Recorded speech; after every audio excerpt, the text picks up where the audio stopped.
1 cup সুজি আর অল্প একটু আটা থাকলে আপনারা এরকম মুচমুচে বিস্কিট কিন্তু বাড়িতেই বানিয়ে নিতে পারবেন। বড়রা যেরকম চা বা কফির সাথে এনজয় করতে পারবেন, সেরকম কিন্তু বাচ্চারাও এটা খুবই পছন্দ করবে। বানানোটা খুবই সিম্পল, সেটা আপনারা ভিডিওটা দেখলেই বুঝতে পারবেন। আর তাছাড়া ভিডিওটা পারফেক্টলি বানানোর জন্য সাথে থাকবে বিভিন্ন ধরনের টিপস অ্যান্ড ট্রিক্স। আসসালামু আলাইকুম everyone, welcome back to my channel lovely cooking house. আজকে আমি আপনাদেরকে বানিয়ে দেখাবো সুজির বিস্কিট। সুজির বিস্কিট তৈরি করার জন্য আমি এখানে নিয়েছি 1.5 কাপ দুধ। এখানে আমি জাল করা দুধ নিয়েছি, দুধটাকে হালকা ঠান্ডা করে নিয়েছি। এবার এই দুধের মধ্যে দিয়ে দিচ্ছি আমি 1 কাপের থেকে একটু কম চিনি। আপনারা বিস্কুটে কী পরিমাণ মিষ্টি খেতে পছন্দ করেন তার উপর ডিপেন্ড করেই এখানে চিনি অ্যাড করতে হবে। এবারে বিস্কিটে মেশানোর জন্য আমি এখানে কেটে নেব কয়েকটি কাজু আর কাঠবাদাম। এগুলো দেখে নিশ্চয়ই আপনারা বুঝতে পারছেন আমি এগুলো একটু কুচি কুচি করে কেটে নিয়েছি। এটা খুব একটা মিহি করিনি, হালকা গোটা গোটা রেখেই আমি কেটে নিয়েছি। বাদামগুলো দেখে আপনারা নিশ্চয়ই বুঝতে পারছেন আমি কীরকম রেখে কেটেছি। এবার অন্য একটা পাত্রে ঢেলে নিয়ে আমি একটা সাইডে সরিয়ে রাখছি। আপনারা চাইলে এর পাশাপাশি কিশমিশ, টুটি ফ্রুটি কিংবা চীনাবাদাম অ্যাড করতে পারেন। এবার একটা পাত্রের মধ্যে আমি এখানে নিয়ে নিচ্ছি 1 কাপ পরিমাণ সুজি। 1 কাপ সুজির জন্য আমি এখানে ব্যবহার করব 1 কাপ আটা। এই রেসিপিটি তৈরি করার ক্ষেত্রে সুজি আর আটা সমপরিমাণ নিলে রেসিপিটি পারফেক্টলি হবে। এই জন্য চেষ্টা করবেন সুজি আর আটা সমপরিমাণ নেওয়ার জন্যে। আমি এই রেসিপিটি প্রথমবার তৈরি করেছি, এই জন্য পরিমাণে কম নিয়েছি। আপনারা যখন এই রেসিপিটি তৈরি করবেন তখন উপকরণগুলো একটু বেশি নেওয়ার চেষ্টা করবেন, কারণ এই রেসিপিটি একবার বাড়িতে বানালে বাহির থেকে আর বিস্কিট কিনে খাওয়া লাগবে না।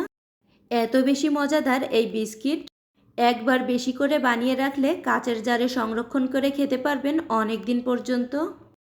এবার এর মধ্যে দিয়ে দিচ্ছি কুচি করে রাখা বাদামগুলো, দিয়ে দিচ্ছি 2 টেবিল চামচ পরিমাণ ঘি। আপনারা চাইলে ঘিয়ের পরিবর্তে এখানে সাদা তেল ইউজ করতে পারেন, অর্থাৎ সয়াবিন তেল এখানে ইউজ করতে পারেন। এই উপকরণগুলো খুব সুন্দর করে ময়াম দেওয়ার জন্য আমি এখানে ঘি ইউজ করেছি। ঘি দেওয়ার কারণে কিন্তু বিস্কুট থেকে খুব সুন্দর একটা ফ্লেভার আসবে আর খেতেও বেশ ভালো লাগবে। এবার আমি হাত দিয়ে খুব সুন্দর করে ময়াম দিয়ে নেব এগুলো। একটু সময় নিয়ে আমি হাত দিয়ে এগুলো খুব সুন্দর করে মিশিয়ে নিয়েছি। এগুলো ময়াম দেওয়ার পর যখন মুঠো করলে এভাবে মুঠো হবে, আবার ভেঙে দিলে ঝুরো ঝুরো হয়ে যাবে, সেই পর্যায়ে বুঝে নিতে হবে এটা খুব সুন্দর করে ময়াম দেওয়া হয়ে গিয়েছে। এই পর্যায়ে এখানে দিয়ে দিচ্ছি দুধে মিশিয়ে রাখা দুধ আর চিনি। এগুলো অল্প অল্প করে মেশাতে হবে আর হাত দিয়ে খুব ভালোভাবে মেখে নিতে হবে। আমি অফ ক্যামেরাতে মেখে খুব সুন্দর একটা ডো তৈরি করে নিয়েছি। বিস্কিট তৈরি করার জন্য এই ডোটা একটু শক্ত করে মেখে নিতে হবে। ডোটা যদি নরম হয়ে যায় তাহলে বিস্কিট তৈরি করার পর বিস্কিট কিন্তু পারফেক্টলি হবে না। আমি একটু শক্ত করে এটা মেখে নিয়েছি, আপনারা দেখে নিশ্চয়ই বুঝতে পারছেন। এটা একটু সময় নিয়ে হাত দিয়ে খুব ভালোভাবে মথে নিতে হবে। আমি বেশ কিছুটা সময় নিয়ে এটা মাখিয়ে নিয়েছি। এবার এই ডোটাকে 2টা ভাগে ভাগ করে নিব। 2টা ভাগে ভাগ করে নেওয়ার পর আমি গোল রাউন্ড করে নিয়েছি। তারপর হাত দিয়ে একটু চেপে চ্যাপ্টা করে নিয়েছি। এবার একটা ছুরিতে আমি এখানে 2 সাইডে ঘি মাখিয়ে নিয়েছি, যেন কাটার সময় বিস্কিটের কোনো অংশ ছুরির সাথে লেগে না থাকে। আমি আমার পছন্দ মতো কেটে নিয়েছি, না পাতলা রেখেছি না মোটা রেখেছি, মাঝামাঝি পর্যায়ে রেখে এগুলো কেটে নিয়েছি।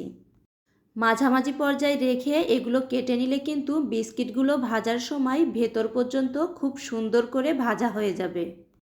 আর যদি একটু বেশি মোটা করে কাটা হয় তাহলে এটা ভাজার পর ভেতর দিকটা কাঁচা থাকবে আর খাবার সময় খুব একটা ভালোও লাগবে না। তো আমি সবগুলো বিস্কিট কেটে নিয়েছি, এবার এগুলো ভেজে নিচ্ছি। একটা কড়াইতে আমি পর্যাপ্ত পরিমাণ তেল দিয়ে তেলটাকে গরম করে নিয়েছি। এবার এর মধ্যে বিস্কিটগুলো দিয়ে দিচ্ছি। এই বিস্কিটগুলো ভাজার সময় তেলের পরিমাণটা একটু বাড়িয়ে দিতে হবে যেন বিস্কিটগুলো তেলের মধ্যে ডুবে থাকে।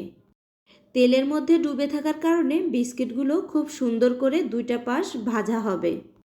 আমি প্রথমবারে বেশ কয়েকটি বিস্কিট দিয়ে নিয়েছি।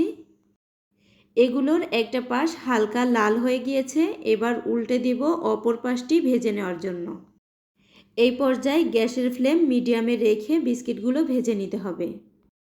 খুব একটা তাড়াহুড়া করে কিন্তু বিস্কিটগুলো ভাজা যাবে না, এগুলো একটু সময় নিয়ে ভাজতে হবে।